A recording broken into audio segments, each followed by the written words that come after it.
Hi folks, welcome again to Carolyn's Farm Kitchen, where we celebrate cooking and eating within the season. Today it's all about fall and fall baking. So the cooler weather is starting to come in and we're on a shoulder season, summer's ending. So it's perfect time to get back in the kitchen and do some fall baking. Two great recipes that are my favorites today. First is a good old apple orchard dumpling. So we have some fresh apples here. I love these dumplings because, first of all, they are so easy. You can make them ahead. They freeze really well uncooked, and then you can just pop them in the freezer when company comes over. And also today we're using puff pastry, which is really forgiving, and again, you can always have it on hand. So I have some beautiful farm apples. Try to use a nice crisp tart apple for this, such as a Cortland, maybe a Fuji or a Gala, just a good baking apple. So we're just going to peel this. And this is a really rustic dessert. I love things that are rustic and simple, but it just screams of fall with the cinnamon and the brown sugar and the spices.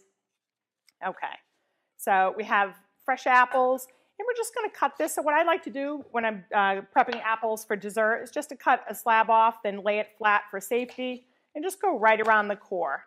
Then you can go back and clean up any little bits so we don't waste it, but it's just a nice, easy way to work with it. We're going to cut nice, big chunks of apples. So, about an inch, maybe 1 inch cubes. Again, very, very rustic, so it doesn't matter. We can also make these apple dumplings with whole apples if the apples are really small. And what you do in that instance is actually peel the whole apple, use an apple corer, take the core out, and work with it that way. But these are larger apples, so we're just going to cut these into nice, big chunks. And again, when you're baking with apples, it's always good to use a variety. So if you go apple picking, use 2 or 3 different kinds of apples in your pies or your cobblers. You'll just have so much more flavor, variety, and texture as well. So we have our apples there. Just going to get rid of this. Now, here comes the easy part. We are working with store-bought puff pastry. You buy it in the freezer section. Thaw it according to package directions. It's usually for a day, overnight in the refrigerator. You do want to keep puff pastry cold until you're ready to work with it. So typically store-bought puff pastry comes in 2 sheets like this, and you do want the sheets, not the shells of puff pastry, just so you know. Okay, and we're just going to grab some flour for the surface. And I'm just going to give a little wipe. I have a little water down there. Okay, so again, super, super easy. We're going to lightly flour the surface. Puff pastry is very forgiving, so unlike when you're working with pie dough, which shows every thumbprint, fingerprint, puff pastry doesn't. That's the magic of it. You can squish it, crimp it, and it'll look not so pretty going in the oven, and then when it comes out of the oven, it just looks perfect. So it's a great little tool in the kitchen to make you look like a rock star when, in theory, it's pretty easy. So you can see I have a whole sheet here. Lightly flour. Now you don't need to do anything with puff pastry. You can use it as is, meaning you don't have to roll it out. For these dumplings, I want to actually get 4 apple dumplings out of this sheet. So I am just going to ever so lightly extend the size of this sheet. So not too much, maybe just by an inch extension all the way around. Just that little bit larger, kind of thinning out the edges a little bit as well while I do that, and you'll see why. Okay, that looks about good. Okay. We're going to take a nice large knife and just cut this into quarters.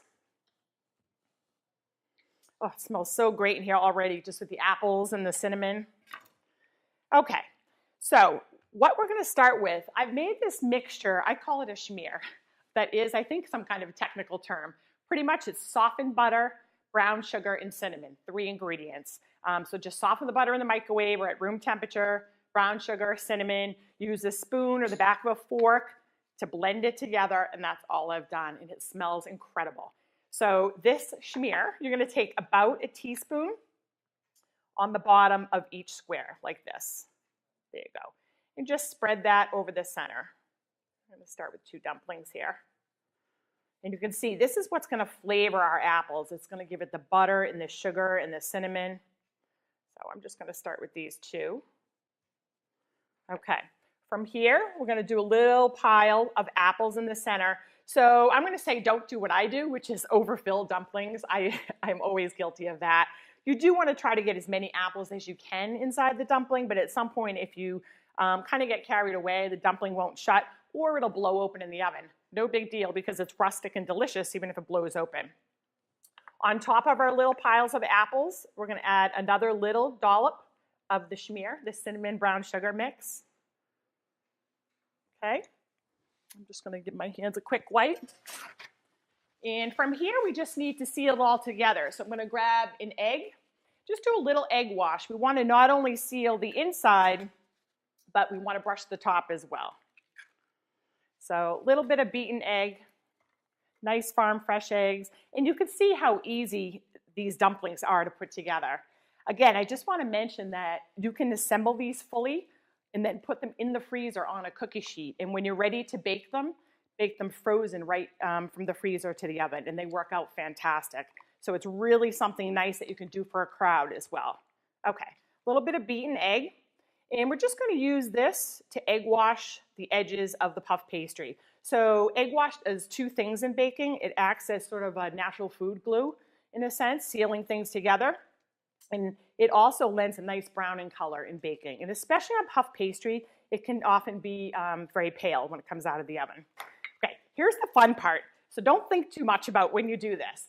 My best advice is think 4 points, right? 1, 2, 3, 4. Get those 4 points together. Make a little knob at the top. Give it a good twist. Then go back and pinch those corners. Now remember I said puff pastry is forgiving. It's not going to look perfect going in the oven, but really, really seal those 4 edges. And that is how simple the apple dumplings are.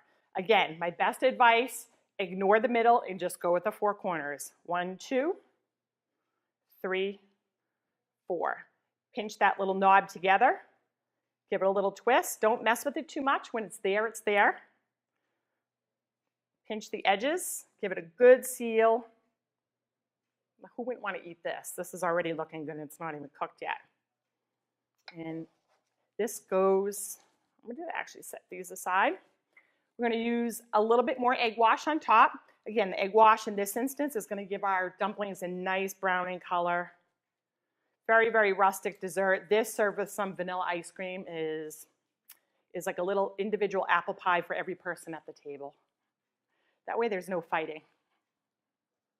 There's always, food is serious. So no fighting for the biggest piece. Everyone has their own individual portion.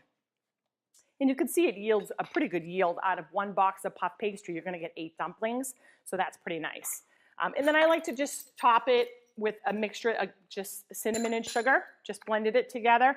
And give it a generous sprinkle. I know it looks like I'm adding a lot, but trust me, when it bakes, a lot of it bakes out. And to me, you want it visual. You want to see it. You want to have that cinnamon sugar crunch. So add more than you think. Puff pastry goes in a 400-degree oven. So that's kind of the standard baking temperature for puff pastry. So we're going to go right over into the oven. These are going to take about 20 to 24 minutes. And you want them to really, you'll see the puff pastry will puff up, become nice and golden brown. You may have a little split here and there with some of the juices oozing out, like you would in an apple pie. That is totally normal, but really, really delicious stuff. So I am just going to set all this aside. And again, use a nice mix of apples when you're baking.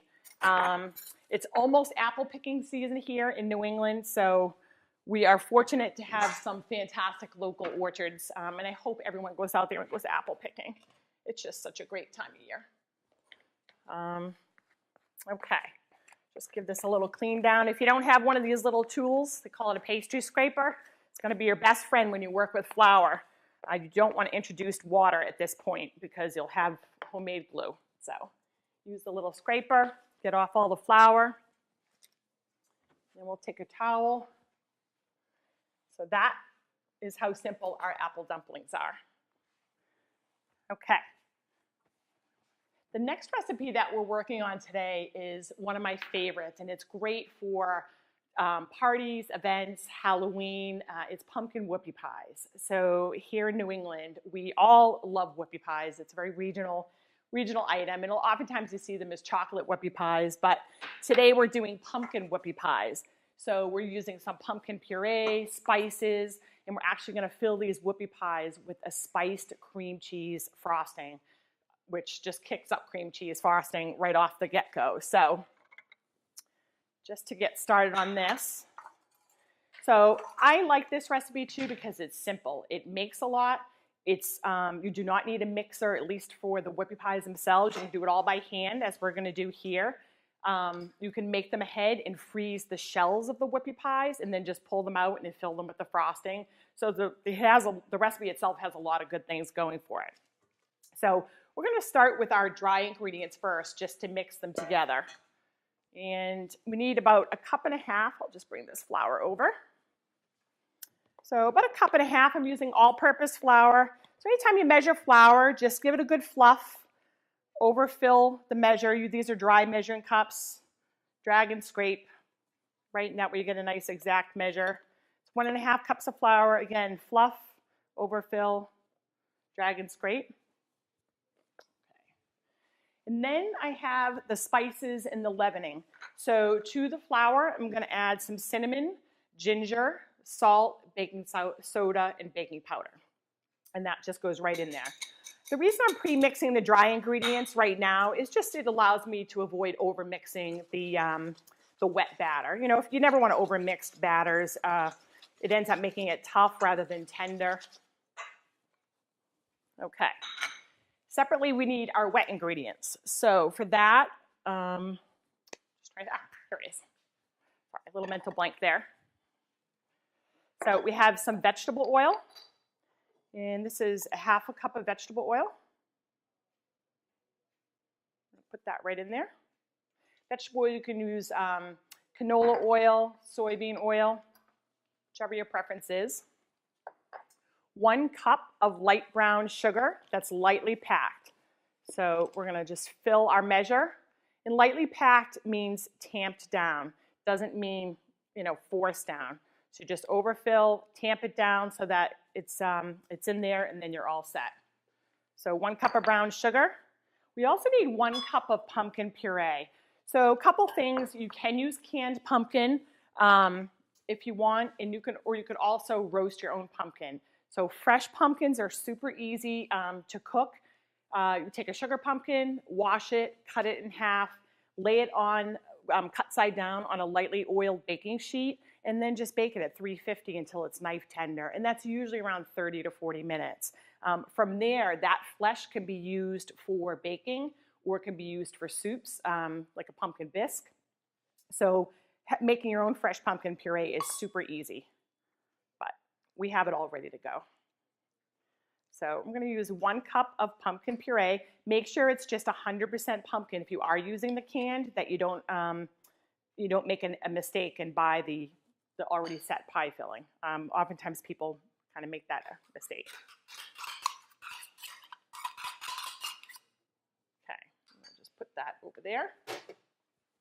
And we need 1 egg. These are beautiful, huge farm eggs. Okay, so we have our dry ingredients. We're going to whisk together our wet ingredients. You could use a mixer if you like. To me, if it's not necessary, why? Just quicker to do it this way. Really want to give this a good whisk together. Mix all of that. So the vegetable oil, the egg, brown sugar, and pumpkin puree. Smells amazing. These whoopie pies, the cake itself is super, super moist. Not overly spicy. So we get some spices that we added to the flour, but not super spicy when you eat it alone, because we're going to make that cream cheese frosting that is kicked up with spices. So we can't have major spices on both ends. Okay. From here, we're going to add our dry ingredients. Just fold these in, give them a good stir. Again, anytime with baking, when you introduce the dry ingredients into the wet ingredients, you want to just be cautious not to overmix it. You know, overmixing just develops gluten and can make baked goods tough. So certainly fully incorporate it, but no need to overmix. Again, these whoopie pies can be made ahead. Bake the shells, cool them, and then stack them in layers on parchment-lined cookie sheets. And then when you have company coming, just whip up a batch of icing. Excuse me. Okay, this is looking nice and smooth. Look at that, our nice batter. So for portioning, you can make these whoopie pies any size.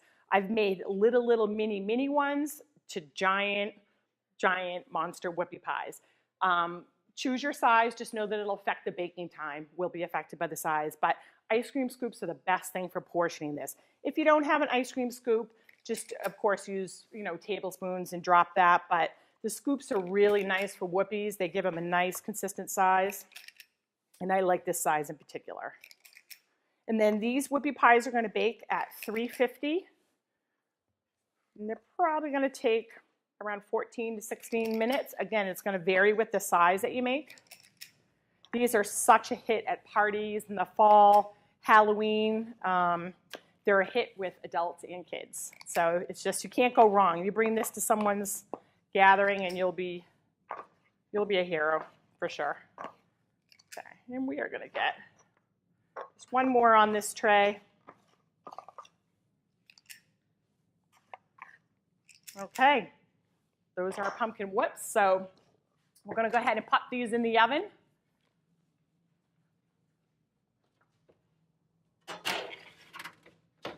Okay, give my hands a little rinse here. And then I have some that I've already baked and that have cooled because I want to fill them with the icing that we're going to make. So I'll just give a quick wipe down here. Okay, let me show you what I have going on. So these are ones that I've baked and have cooled, and look at those. Aren't those adorable? They're fluffy, they're moist, mild spice, not overly sweet, but we're going to take care of all that with that icing in a good way. So we're going to make a traditional cream cheese icing, but then put a seasonal spin on it by adding the pumpkin puree and the spices. So we have some room temperature, really important to make sure your butter and your cream cheese is at room temperature. Let it sit out. It really has to soften. If you don't, you'll have little hard clumps of either in your icing, which you don't want. Okay, softened butter and cream cheese. Let me just grab another spatula or spoon.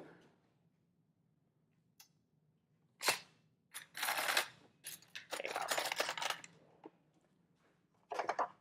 That's what I was looking for. Sorry about that.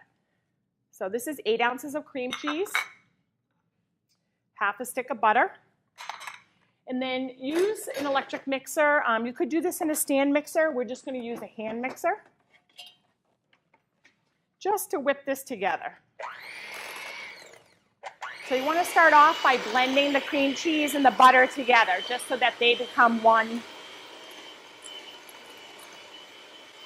And you can see by having this at room temperature really makes a difference. Okay, how easy was that? From here, we're going to add a half a cup of pumpkin, so we have pumpkin in the whoopies and pumpkin in the cream cheese. This is serious stuff here. Fall baking is legit. Okay. We're also going to add some spices, quite a bit of spices. So remember I was saying these are not overly spiced or sweet, but we have a tablespoon of cinnamon and then 1.5 teaspoons of allspice. And allspice just really brings it home. It has all of that flavor.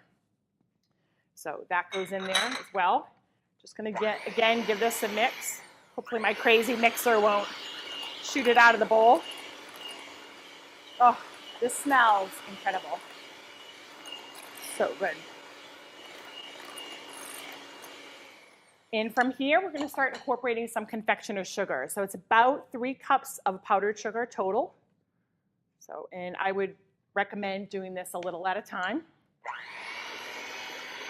just to get it in there so it doesn't come flying out at you.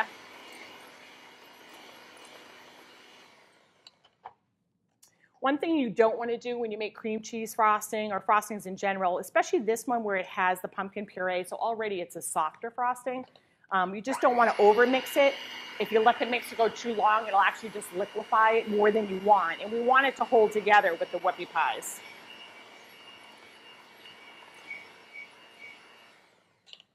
And then I think one more nice big measure. It's really more than a cup, but it's frosting. Can't go wrong there. Give that a good mix.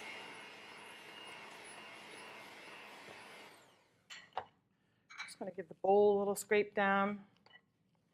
My pumpkin seems a little soft, so I'm actually going to add a little bit more cream cheese.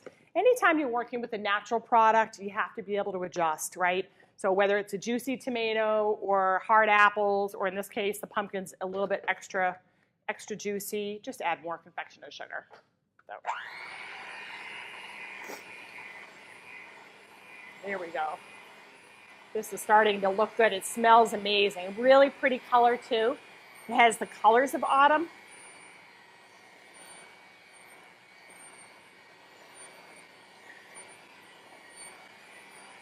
One more scrape down.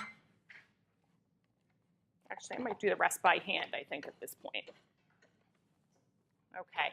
Normally, I recommend chilling this for a good hour before you fill your whoopie pies. So it just gives the cream cheese and the butter a chance to sort of re-solidify and make it a thicker icing or frosting. But I will at least show you how to assemble from here. Okay. There we go. Okay, we are ready for assembly. Let me just grab a nice plate.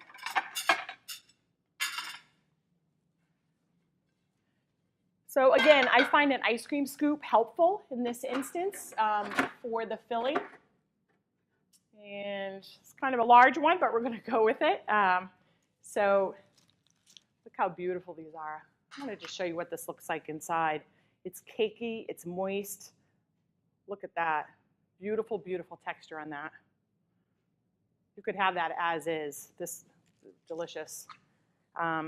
Okay, so we're going to pretend we put this in the refrigerator to chill. Again, it will make a difference. It's going to be a little soft right now, but how much icing or frosting you put is totally up to you, but I know here in the studio, we are all voting extra frosting.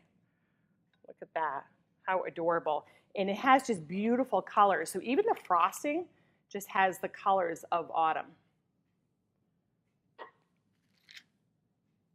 And they're fun. This is fun. As a grown-up, you're sort of get a green light to play with the food. Kids would love this. This would be a great project for little kids, kids of any age. Look at that. And again, once you refrigerate this icing, it will set up. One great tip I have, so if you have extra cream cheese, pumpkin cream cheese frosting, don't waste that. Just buy ginger snaps at the supermarket and use it as a ginger snap dip. So in a little crock, put the extra filling, put the ginger snaps around it, and bring that to a party, and absolutely delicious. Look at that.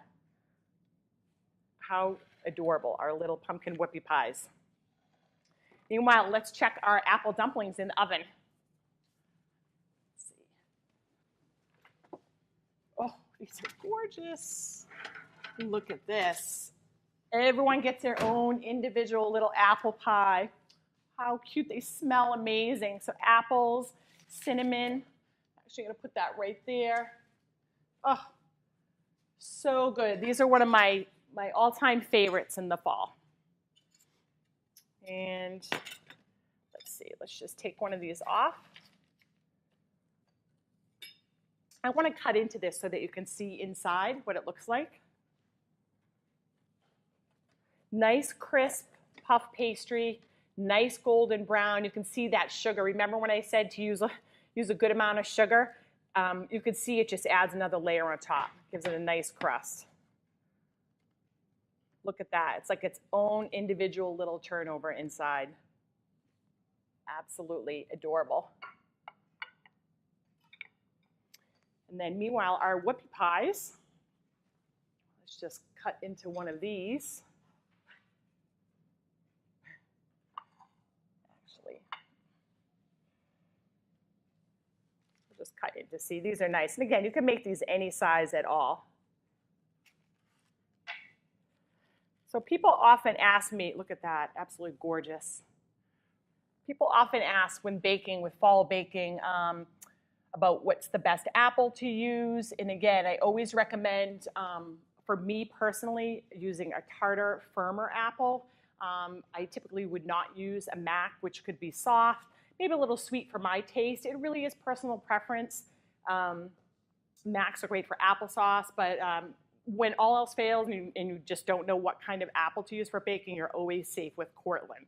So Cortlands are great. Again, my other recommendation is just to use a blend of apples like we have here. And you'll really just get nice. We have Fuji's here. There's some delicious, Golden Delicious, Galas, Cortlands.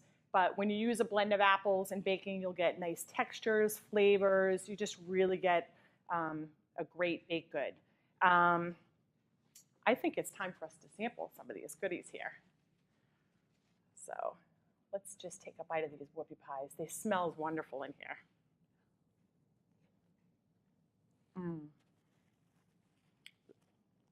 Absolutely delicious. Moist. The allspice and the cinnamon. That pumpkin cream cheese frosting has so much flavor. Really, absolutely fantastic. That's a classic New England fall dessert. Wow, delish. And then separately, I think I'm just going to pick this up and use my fingers. Excuse my fingers here. What I love too about these apple dumplings is that they are portable. So you could have it certainly for a sit-down meal with ice cream, or just do like this and have it be a portable little dessert.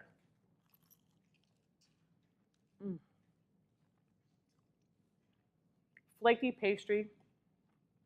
That cinnamon, brown sugar, butter mixture that we spread on the puff pastry gives the apple so much flavor and really clean flavors. Just apple, not a lot of other things going on. These are just two of my top favorites on fall baking. Yum. Two of my absolute favorites that I really wanted to share with you. I hope you make them for your family and friends. Until next time, get out there, go apple picking, visit your local farmers market. By the way, I do want to thank again our sponsors at the Haverhill Farmers Market. They're 51 Merrimack Street in Haverhill. We appreciate their sponsorship of this show. But get out there, visit your farms, your farmer markets, and have fun baking with friends and family in the kitchen. Till next time, cheers.